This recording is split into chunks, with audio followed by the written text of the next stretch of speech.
Yo guys, we are back with some more Professor Layton news. We've got some answers to major questions we've had, and while most of the game still remains unknown, this is a good amount of information to keep intrigue going.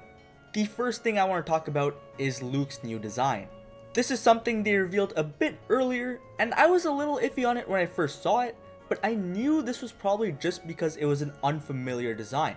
I was used to the Luke in the first 6 games, so I wasn't too keen on the Luke we just got, but this design grew on me pretty fast.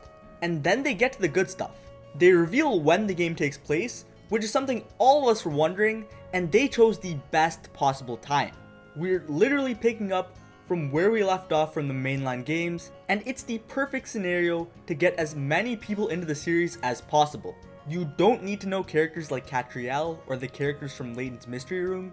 You just need to know Layton, Luke, and hopefully we will see some other returning characters like Flora. The game also takes place in America, so that does leave some doubt if we will see characters like Inspector Chalmey and Barton as they are in England. It is possible that they could join Layton on the case, but we are not sure about that at the moment. However, what I really like about the setup is that Luke and Layton switch roles to some extent. In America, Luke has made a name for himself as a detective, which is awesome because it shows us how clever Luke has gotten from his adventures with Layton. It shows us that Luke can hold his own to some extent and only needs Layton for a few situations that are too hard to handle on his own. But what makes it cool is that Layton is relatively unknown in America. So while Luke is somewhat famous, Layton takes a little bit of a back seat, so their roles have switched.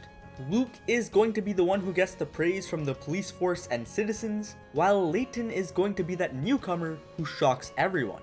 And in this scenario, Luke will probably be Layton's guide. Layton is unfamiliar with the area, so I think it would be very cool to see the situation where Luke is in the leading role.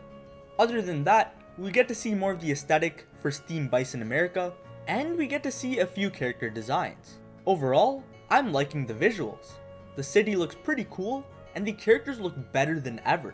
We also got a new group doing the puzzles called Quiznok. They actually have a really popular YouTube channel with 2 million subscribers, so it looks like a lot of people enjoy their content.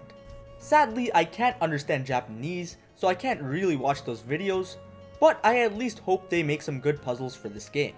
And to finish off, I want to talk about 2 more things. First is the idea of puzzles allowing the city to develop.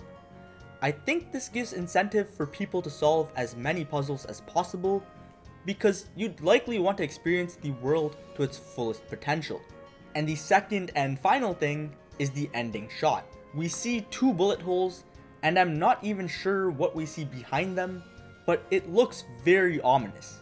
I think there's a silhouette of a person down on the ground, but I'm not sure.